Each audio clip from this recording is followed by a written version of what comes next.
Good morning बच्चों। तो आज हम चैप्टर 8 रेशियो एंड प्रोपोर्शन में एक्सरसाइज 8A क्वेश्चन नंबर 4 से शुरू कर रहे हैं word problems. In a farm house there are 80 cows and 30 buffaloes. What is the ratio of the cows to the buffaloes? अब आप सोचोगे मैम आपने तो कहा था यूनिट सेम होना चाहिए, लेकिन यहाँ काउस है यहाँ बफेलोज है। लेकिन देखिए बच्चों, क्वेश्चन में भी तो यही पूछा है, ratio of cows to buffaloes. तो जब उनका क्वेश्चन ही काउस टू बफेलोज है तो हमें स्ट्रेट अवे यही करना है। जैसे इस क्वेश्चन में कितने काउस है, 80 काउस और 30 बफेलोज। तो इनका रेशियो, इसके लिए मैंने यहाँ ये रेशियो का साइन लगाया है। अब ratio of cows to buffaloes, तो फर्स्ट काउस लिखना है। अब देखिए बच्चों, ये दोनों ही 10 में जाएगा, तो लेफ्ट में एक 0 राइट में एक 0 कैंसिल किया तो आंसर आया 8:3। In a pack of sweets for every 20 sweets there are 4 chocolate bars and the remaining way toffees. मतलब 20 मिठाइयाँ थी, 20 मिठाइयों में से 4 चॉकलेट था और बाकी के टॉफीज थे। तो हमें कैसे फाइंड आउट करेंगे टॉफीज कितने हैं? टोटल स्वीट्स में से अगर चॉकलेट्स को माइनस कर दिया तो हमें टॉफीज मिल जाएंगे। What is the ratio of toffees to chocolate bar? हाँ बच्चों, रेशियो एंड प्रोपोर्शन में जब हम रेशियो वर्ड प्रॉब्लम्स करने जा रहे हो तो ये देखना चाहिए कि क्वेश्चन क्या है। यहाँ देखिए काउस टू बफेलोज था तो मैंने काउस पहले लिखा फिर बफेलोज, लेकिन इस क्वेश्चन में पूछ रहे टॉफी टू चॉकलेट बार्स, तो मतलब टॉफी पहले नंबर लिखना है फिर चॉकलेट बार्स का। ठीक है, तो इस क्वेश्चन के हिसाब से टोटल स्वीट्स कितना था? 20, और उस 20 स्वीट्स में से हम सब्ट्रैक्ट करेंगे चॉकलेट्स को। कितने चॉकलेट्स थे? 4 चॉकलेट्स। सो बाकी जो बचे वो सब टॉफियाँ थी, तो 20 में से 4 गया तो 16 एंड दीज आर टॉफीज। अब क्वेश्चन में क्या पूछा है? रेशियो फाइंड आउट करने के लिए टॉफीज टू चॉकलेट्स। तो पहले चॉकलेट्स, यहाँ टॉफीज लिखना है फिर चॉकलेट्स लिखना है। अब दोनों ही देखिए बच्चों 4 से डिविजिबल है, तो 4 1s are 4 और 4 4s are 16। तो आंसर क्या हुआ? रेशियो 4:1 है toffees to chocolates. The measure of two angles are in the ratio 7:8 and the sum of these angles is 180 degree. What are their measures in degrees? मतलब इनका major degrees में find out करना है। देखिए बच्चों, जब भी क्वेश्चन में ऐसे 7:8 लिखा हो तो इन्होंने क्या दिया है? ये मेजर ऑफ टू एंगल्स दिया है। तो हम क्या करेंगे? इन्हें x के फॉर्म में लिखेंगे। That is let measure of two angles be 7x and 8x, ऐसे लिखेंगे। ठीक है, और इसका सम बोला गया है, सम ऑफ द एंगल्स इज 180, तो सम ऑफ एंगल्स इज 180 डिग्री। अब इसे डिग्री में फाइंड आउट करना है। तो देखिए बच्चों, इन क्वेश्चन के हिसाब से सम ऑफ एंगल इज 180 डिग्री, लेकिन हमारे लिए सम ऑफ एंगल्स क्या होगा? यही तो दिया है रेशियो में, तो हमारे लिए ये सम होगा। Sum of angles for us it is 7x plus 8x। According to them sum of angles is 180 degree. मतलब हमारा सम और उनका सम इक्वल हो गया। ठीक है, तो इक्वेशन इक्वल करने के लिए इसे ऐड करना होगा। दोनों ही लाइक टर्म्स है, तो 7x plus 8x is 15x और ये रहा 180। अब 15 और x के बीच में कोई साइन नहीं है, इसका मतलब बच्चों ये मल्टीप्लिकेशन है। तो जब ये 15 इधर आएगा तो क्या होगा? डिवाइड। फिर आप रफ वर्क में लॉन्ग डिवीजन करके देख लीजिए। 15 1s are 15, फिर 3 0 को लाइए, 15 2s are 30। तो x की वैल्यू क्या आई है बच्चों? 12। सो x is equal to 12।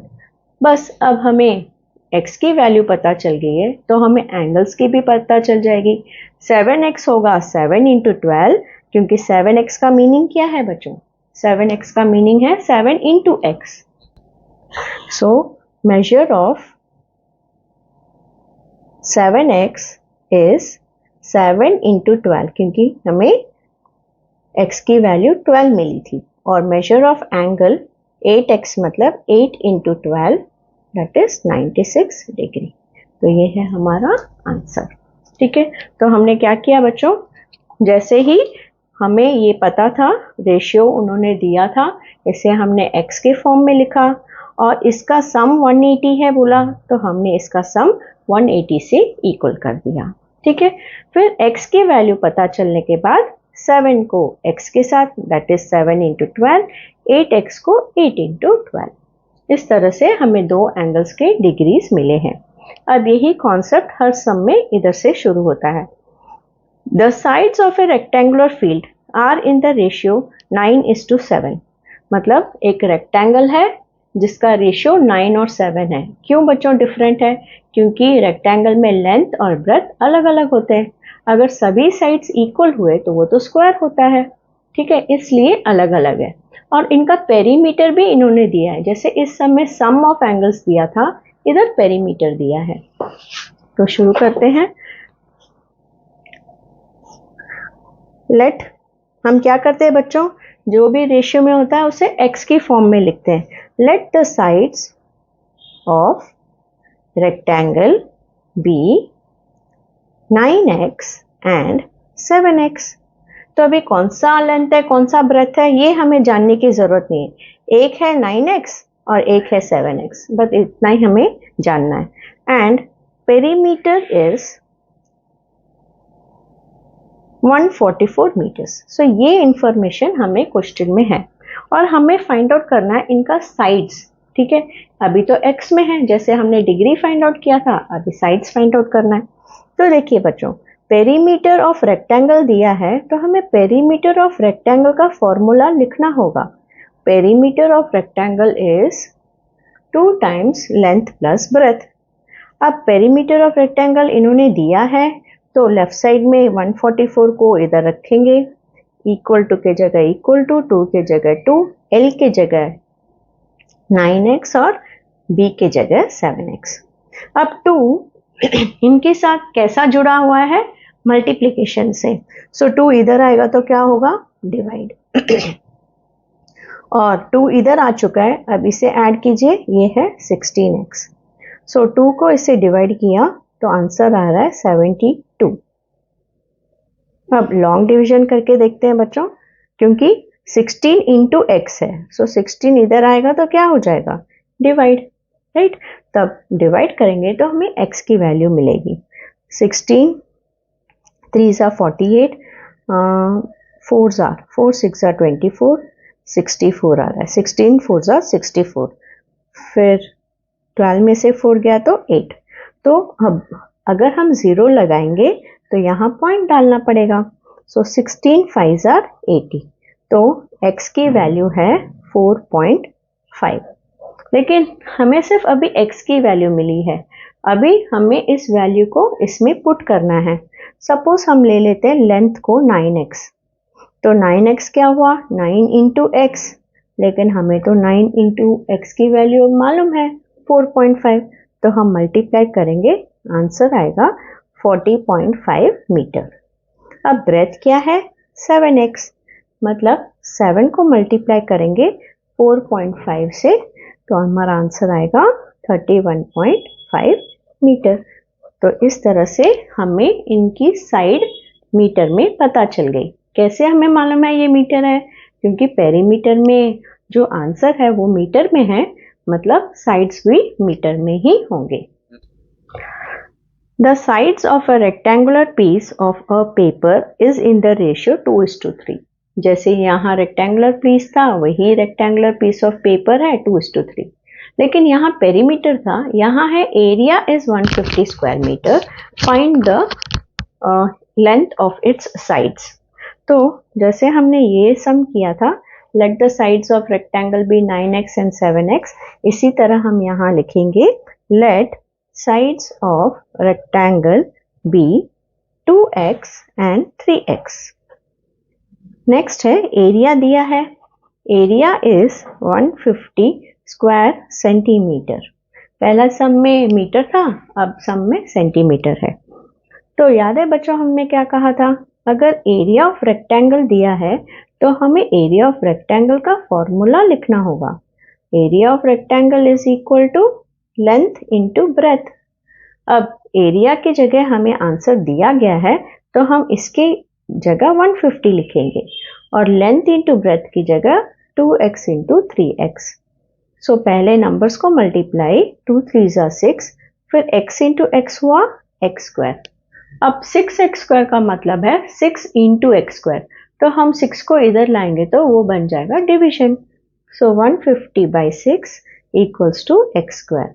Divide किया तो 6 2 are 12, 6 5 are 30। ठीक है, अब x की वैल्यू हम कैसे पता करेंगे बच्चों?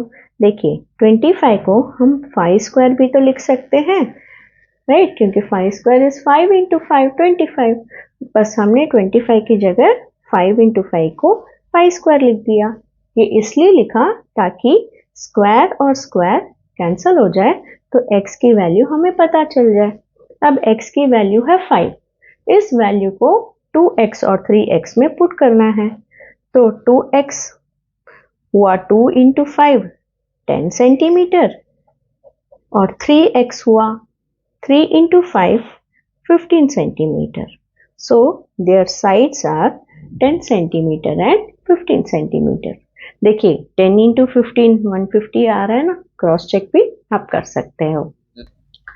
The sides of a triangle are in the ratio 2:3:4. अब तक हम रेक्टेंगल दो नंबर्स को देख रहे थे रेशियो में, अब ट्रायंगल में 3 साइड्स है तो 3 नंबर्स को हम रेशियो में देख रहे हैं। And its perimeter is 63 centimeter. What is the length of its side? तो देखिए बच्चों, यहाँ इन्होंने ट्रायंगल का हमें साइड्स दिया है 2x। हम जब भी रेशियो देते हैं हम उसके साथ x लगा देते हैं। सो लिखेंगे let sides of a triangle be 2x 3x and 4x। Perimeter दिया है इन्होंने, पेरीमीटर क्या होता है बच्चों? Sum of all sides, correct? तो पेरीमीटर ऑफ ए ट्रायंगल दिया है तो हम पेरीमीटर ऑफ ट्रायंगल का फॉर्मूला लगाएंगे। Perimeter is equal to sum of 3 sides. तो अब पेरीमीटर की जगह क्या लिखेंगे बच्चों? 63, क्योंकि पेरीमीटर का वैल्यू उन्होंने दिया है और 3 साइड्स का सम मतलब इन सबको ऐड। अब ये लाइक टर्म्स है तो ऐड कर सकते हैं। 4 + 3 7, 7 + 2 9। अब 9 और x के बीच में क्या रिलेशन है? इधर मल्टीप्लिकेशन, तो इधर आ गया तो division. 9 1s are 9, 9 7s are 63, मतलब x की वैल्यू 7 निकल कर आई है। अब इस 7 को इसमें और इसमें पुट करना है। तो साइड 1 है 2x, तो 2 इंटू एक्स की जगह 7 14 सेंटीमीटर। फिर साइड 2 है 4x, 4 इंटू 7 क्योंकि x की वैल्यू है 7 28 सेंटीमीटर। फिर साइड 3x, 3 इंटू 7 21 सेंटीमीटर। इस तरह से हमें सबका साइड मिल गया है। आप क्रॉस चेक भी कर सकते हो, इन तीनों को ऐड करोगे तो आप